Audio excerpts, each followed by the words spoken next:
Okay, we are now going to share some thoughts about assignment 2 in phase 2. Again, you're going to go to your Schoology folder, work you can do during social distancing, scroll down to units 3 and 4, and click on assignment 2. On assignment 2, you have this link to an annotation guide. I've already opened it up here. And this just shows you what you're looking for and how to annotate.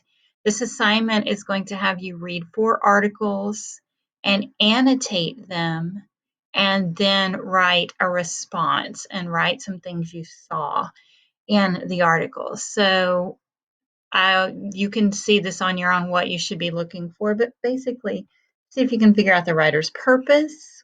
What are they trying to say overall? Any strong words with good connotations? Uh, any facts and evidence to support those facts? Do you see any phrases or ideas repeated over and over? Figurative language, literary devices, anything that surprised you, that's going to be a big one. Look for things that are surprising. And when you are surprised, do you agree with what's being said, or is the surprise because you disagree with it? Do you see any unusual sentence structure or punctuation? And do any questions come to mind after reading it? And last but not least, can you make any personal connections? So, how do you annotate? We've done this in class before, but we'll do a little refresher. You are going to go to assignment 2, reflective text and graphic organizer. That's what you're going to turn in. And it has 4 different articles. I made a practice assignment with 1 article that we're going to work on together here, and then you can complete it on your own if you want. I'm going to go quick. I want you to be able to read it on your own and figure it out if you like, but I'm just going to show you how I would annotate. So this is an article. Here is the practice. An article about a woman whose mother is in a nursing home and had to be quarantined away from her because of the coronavirus. And the author, Kathy Free, heard from an old high school friend who was a teacher. The high school friend had her students begin writing letters to the people in the nursing home. And before long, 100 teenagers were writing letters to these nursing home residents and making them feel better. So a few things stood out to me, and I'm just going to highlight a couple things so I can show you what we mean by annotating. So one thing I noticed was, let's see, the idea that the teacher gave that she wanted them to be able, how about if I gave my kids something to do right now that is bigger than themselves? I'm going to highlight that. I'm going to go with green. That stood out to me. And also, I'm going to, right here, go ahead and insert a comment about why it stood out to me. This shows a common theme in this article.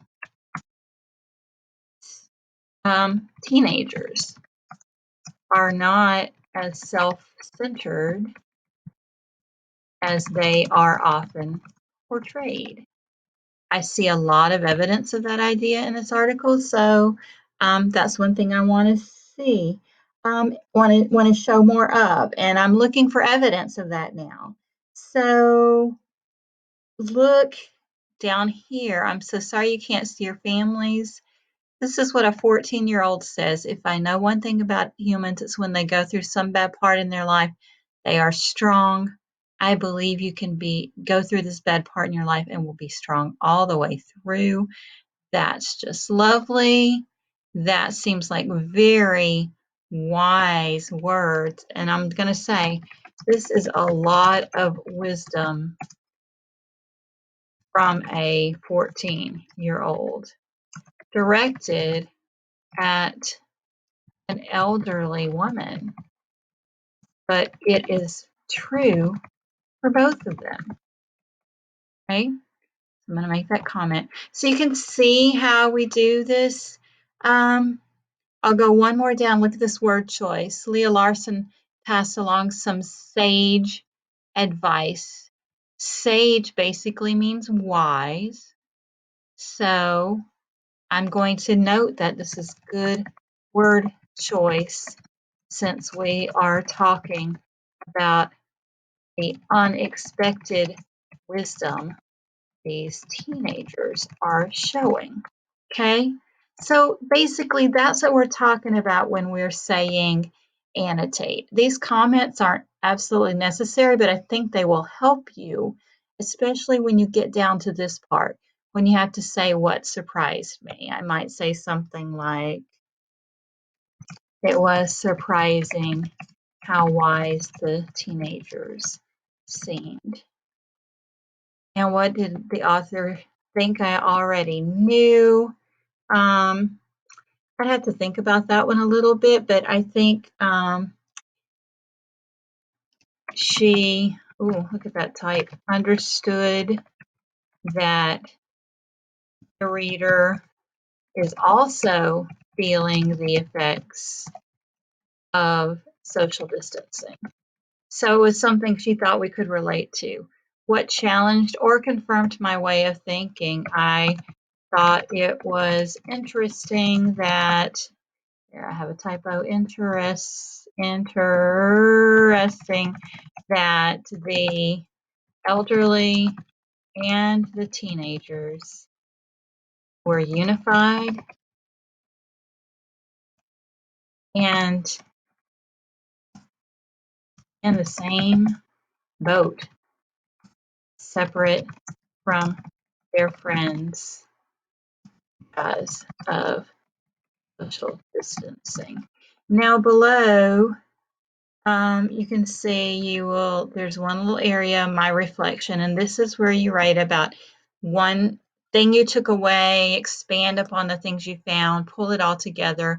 I'm not going to spend time doing it here, but I think my reflection would focus on the idea that everyone, no matter the age, has value. There were a couple of times in this article where these teenagers who didn't know the elderly people were saying, we love you, we care about you. And I think it was genuine, even though they had never met. And I think overall, this piece showed that elderly and teenagers, who are some of the most overlooked members of society, were valued in this article. And so I think that's what my reflection would be. So I hope that gives you an idea. There will be a link to this article, not marked up with none of these changes, in this practice folder if you want to try it yourself before doing the actual assessment. Email me, text me. No, don't text me. Email me, message me via Schoology. If you have any questions, I'll be glad to help.